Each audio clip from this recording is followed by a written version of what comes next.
जय राम जी की। श्री वाल्मीकि रामायण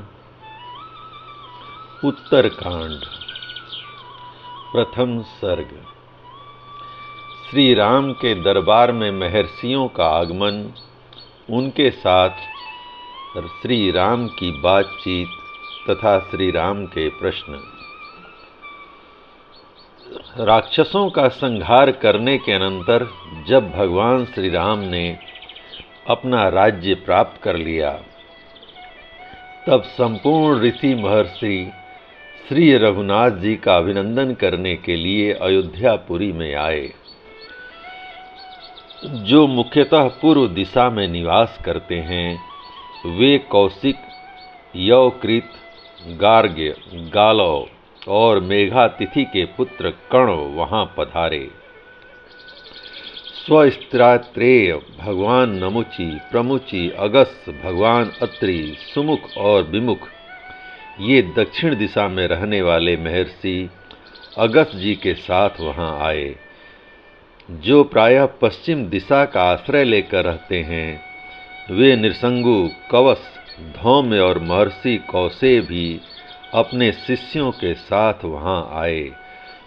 इसी तरह उत्तर दिशा के नित्य निवासी वशिष्ठ, कश्यप, अत्रि, विश्वामित्र, गौतम, जमनाग्नि, भरद्वाज, ये 7 ऋषि जो सप्तर्षि कहलाते हैं, अयोध्यापुरी में पधारे।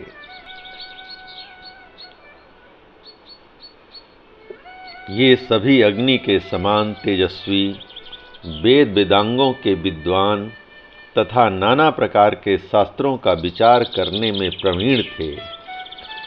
वे महात्मा मुनि श्री रघुनाथ जी के राजभवन के पास पहुंचकर अपने आगमन की सूचना देने के लिए ड्योढ़ी पर खड़े हो गए।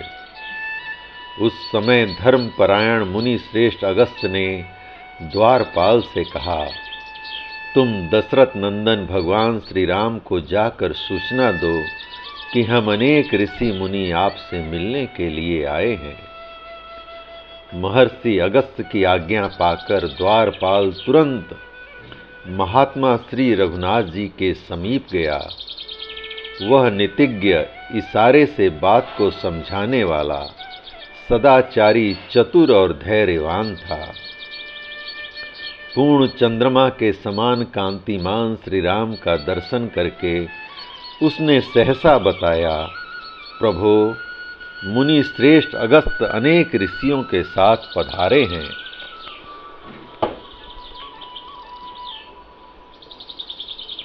प्रातः काल के सूर्य की भांति दिव्य तेज से प्रकाशित होने वाले उन मुनीश्वरों के पदार्पण का समाचार सुनकर श्री रामचंद्र जी द्वारपाल से बोले, तुम जाकर उन सब लोगों को यहाँ सुखपूर्वक ले आओ।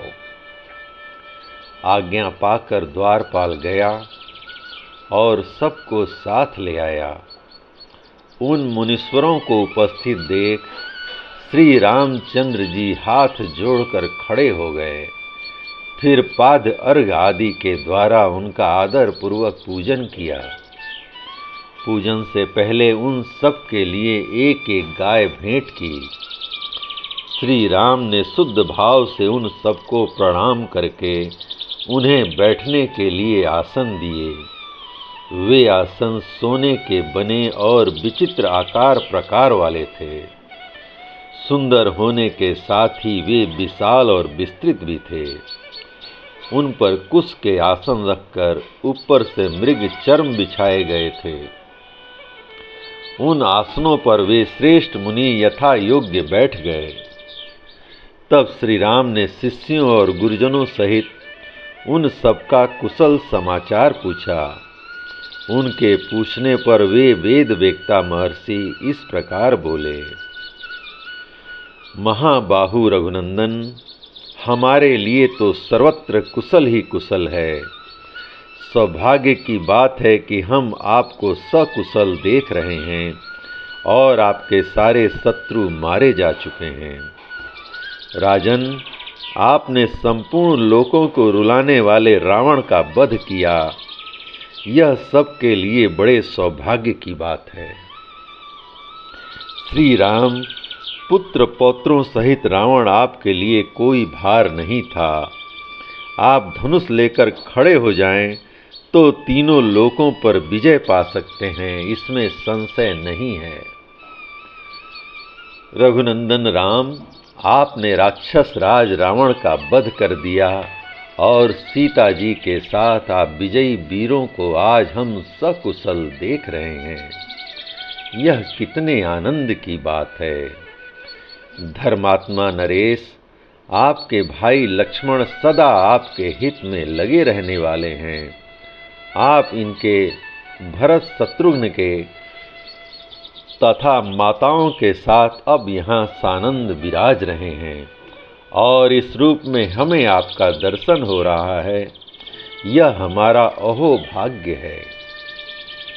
प्रहस्त, विकट, विरूपाक्ष, महोदर तथा दुर्धर्ष, अकंपन जैसे निशाचर आप लोगों के हाथ से मारे गए।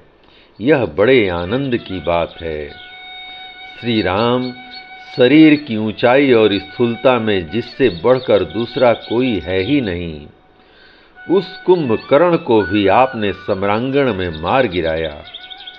यह हमारे लिए परम सौभाग्य की बात है। श्री राम, त्रिशिरा, अतिकाय, देवांतक तथा नरांतक ये महापराक्रमी निशाचर भी हमारे सौभाग्य से आपके हाथों मारे गए। रघुवीर, जो देखने में भी बड़े भयंकर थे, वे कुंभकर्ण के दोनों पुत्र कुंभ और निकुंभ नामक राक्षस भी भाग्यवश युद्ध में मारे गए। प्रलय काल के संहारकारी यमराज की भांति भयानक युद्धोन्मत्त और मत भी काल के गाल में चले गए।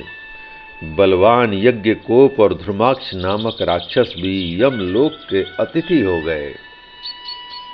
ये समस्त निशाचर अस्त्र शस्त्रों के पारंगत विद्वान थे। इन्होंने जगत में भयंकर संहार मचा रखा था, परंतु आपने अंत तक तुल्य बाणों द्वारा इन सबको मौत के घाट उतार दिया। यह कितने हर्ष की बात है। राक्षस राज रावण देवताओं के लिए भी अबद्ध था। उसके साथ आप द्वंद्व युद्ध में उतर आए और विजय भी आपको ही मिली। यह बड़े सौभाग्य की बात है। युद्ध में आपके द्वारा जो रावण का संहार हुआ वह कोई बड़ी बात नहीं है, परंतु द्वंद्व युद्ध में लक्ष्मण के द्वारा जो रावण पुत्र इंद्रजीत का वध हुआ वही सबसे बढ़कर आश्चर्य की बात है। महाबाहु वीर, काल के समान आक्रमण करने वाले उस देवद्रोही राक्षस के नागपाश से मुक्त होकर आपने विजय प्राप्त की। यह महान सौभाग्य की बात है। इंद्रजीत के वध का समाचार सुनकर हम सब लोग बहुत प्रसन्न हुए हैं और इसके लिए आपका अभिनंदन करते हैं। वह महामायावी राक्षस युद्ध में सभी प्राणियों के लिए अबद्ध था। वह इंद्रजीत भी मारा गया। यह सुनकर हमें अधिक आश्चर्य हुआ है। रघुकुल की वृद्धि करने वाले श्री राम, ये तथा और भी बहुत से इच्छानुसार रूप धारण करने वाले वीर राक्षस आपके द्वारा मारे गए। यह बड़े आनंद की बात है। वीर काकुत्स कुलभूषण शत्रुसूदन श्री राम, आप संसार को यह परम पुण्यमय सौम्य अभय दान देकर अपनी विजय के कारण बधाई के पात्र हो गए हैं। निरंतर बढ़ रहे हैं। यह कितने हर्ष की बात है। उन पवित्रात्मा मुनियों की यह बात सुनकर श्री रामचंद्र जी को बड़ा आश्चर्य हुआ। वे हाथ जोड़कर पूछने लगे, पूज्यपाद महर्षियों, निशाचर रावण तथा कुंभकर्ण दोनों ही महान बल पराक्रम से संपन्न थे। उन दोनों को लांघकर आप रावण पुत्र इंद्रजीत की ही प्रशंसा क्यों करते हैं? महोदर, प्रहस्त, विरूपाक्ष, मत, उन्मत्त तथा दुर्धर्ष वीर देवांतक और नरांतक इन महान वीरों का उल्लंघन करके आप लोग रावण कुमार इंद्रजीत की ही प्रशंसा क्यों कर रहे हैं?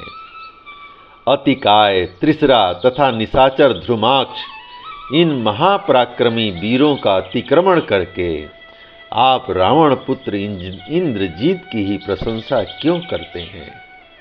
उसका प्रभाव कैसा था? उसमें कौन सा बल और पराक्रम था? अथवा किस कारण से वह रावण से भी बढ़कर सिद्ध होता है? यदि यह मेरे सुनने योग्य हो, गोपनीय न हो तो मैं इसे सुनना चाहता हूँ। आप लोग बताने की कृपा करें। यह मेरा विनम्र अनुरोध है। मैं आप लोगों को आज्ञा नहीं दे रहा। उस रावण पुत्र ने इंद्र को भी किस तरह जीत लिया, कैसे वरदान प्राप्त किया, पुत्र किस प्रकार महाबलवान हो गया और उसका पिता रावण क्यों वैसा बलवान नहीं हुआ? मुनीश्वर, वह राक्षस इंद्रजीत महासमर में किस तरह पिता से भी अधिक शक्तिशाली एवं इंद्र पर भी विजय पाने वाला हो गया तथा किस तरह उसने बहुत से वर प्राप्त कर लिए, इन सब बातों को मैं जानना चाहता हूँ। इसलिए बारंबार पूछता हूँ। आज आप ये सारी बातें मुझे बताइए। जय राम जी की। इस प्रकार श्री वाल्मीकि निर्मित आर्ष रामायण आदि काव्य के उत्तरकांड का पहला सर्ग प्रभु श्री राम की कृपा से पूर्ण हुआ। जय राम जी की।